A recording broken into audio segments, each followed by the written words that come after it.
नमस्ते दोस्तों, आपका बहुत बहुत स्वागत है मेरे YouTube चैनल में। आज मैंने आपके लिए एक ऐसी वीडियो तैयार की है जिसे आपने पहले कभी नहीं सुना होगा, एकदम यूनिक और धमाकेदार।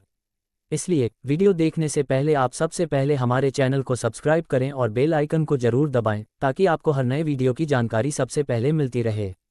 तो फिर चलिए बिना किसी देरी के शुरू करते हैं। बहुत समय पहले असुरों का राजा महिषासुर हुआ करता था। उसका रूप आधा भैंसे का और आधा मनुष्य का था। वह अत्यंत बलशाली और घमंडी था। महिषासुर ने कठोर तपस्या कर ब्रह्मा जी को प्रसन्न किया। जब ब्रह्मा जी प्रकट हुए तो उसने अमृतत्व का वरदान मांगा।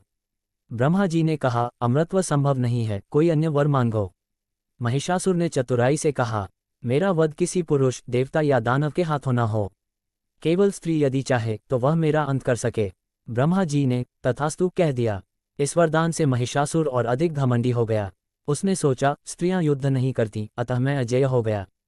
धीरे धीरे महिषासुर ने तीनों लोकों में उत्पात मचाना शुरू कर दिया।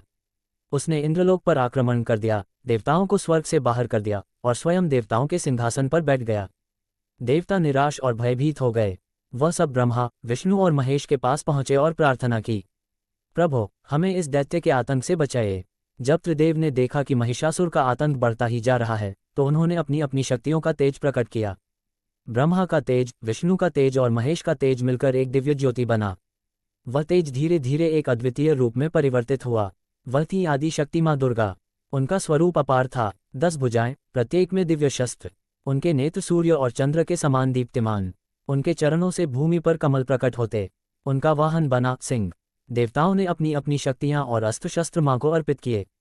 शिवजी ने त्रिशूल दिया, विष्णु ने सुदर्शन चक्र दिया, इंद्र ने वज्र प्रदान किया, वरुण ने शंख, अग्नि ने शक्ति, यम ने दंड, वायु ने धनुष बाण, कुबेर ने गदा और हिमालय ने मां को सिंह का वाहन दिया। इस प्रकार संपूर्ण देवशक्ति मां दुर्गा में समाहित हो गई। देवताओं ने प्रार्थना की, हे मां, केवल आप ही महिषासुर का अंत कर सकती हैं।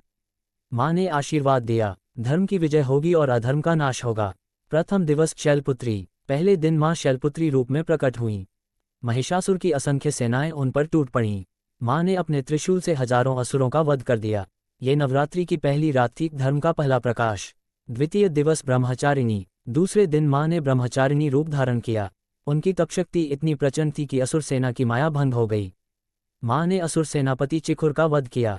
तृतीय दिवस चंद्रघंटा। तीसरे दिन मां चंद्रघंटा बनी। उनकी घंटा की ध्वनि से असुरों के हृदय कांप उठे। मां ने अपनी सिंहवाहिनी सेना के साथ असुरों को पीछे धकेल दिया। चतुर्थ दिवस कुष्मांडा। चौथे दिन मां ने कुष्मांडा रूप धारण किया। उनकी मुस्कान से समस्त ब्रह्मांड में प्रकाश फैल गया। उन्होंने असुरों की मायावी शक्तियों को नष्ट किया और कई योद्धाओं को समाप्त किया। पंचम दिवस स्कंदमाता। पांचवें दिन मां स्कंदमाता बनी। उनकी गोद में कार्तिकेय थे। मां का मातृत्व देखकर असुरों का मनोबल टूट गया। इस दिन असुर सेनापति दुर्मुख का वध हुआ। षष्ठ दिवस कात्यायनी। छठे दिन मां कात्यायनी रूप में अवतरित हुईं। उनका साहस अग्नि के समान प्रचंड था। मां ने असुरों के कुटिल योद्धाओं का वध किया और महिषासुर को पहली बार भयभीत किया। सप्तम दिवस कालरात्रि। सातवें दिन मां कालरात्रि रूप में आईं। उनका विकराल रूप देखकर असुर भय से भागने लगे। मां ने चंड और मुंड का संहार किया। महिषासुर समझ गया कि उसका अंत निकट है। अष्टम दिवस महागौरी और रक्तबीज वध। आठवें दिन मां महागौरी बनी। उनका रूप उज्ज्वल और शांत था, किंतु युद्धभूमि में रक्तबीज राक्षस आ पहुंचा। उसके रक्त की प्रत्येक बूंद से एक नया असुर जन्म लेता था। तब मां ने अपनी शक्ति काली को उत्पन्न किया, जिन्होंने रक्तबीज का अंत किया। नवम दिवस सिद्धिदात्री और महिषासुर वध। नवमी की रात मां ने सिद्धिदात्री रूप धारण किया। महिषासुर भैंसे का रूप लेकर मां से युद्ध करने आया। युद्ध भीषण था, आकाश पृथ्वी कांप उठे। अंततः मां ने त्रिशूल का प्रहार कर महिषासुर का वध किया। तीनों लोकों में धर्म की विजय हुई। धर्म की विजय का संदेश। देवताओं ने मां दुर्गा की स्तुति की। आकाश में जय जयकार गूंज उठी। जय माता दी, जय अम्बे गौरी। नवरात्रि की 9 रातें मां के 9 स्वरूपों की स्मृति में मनाई जाती हैं। ये केवल उत्सव नहीं है, बल्कि अधर्म पर धर्म, असत्य पर सत्य और अहंकार पर विनम्रता की विजय का प्रतीक है।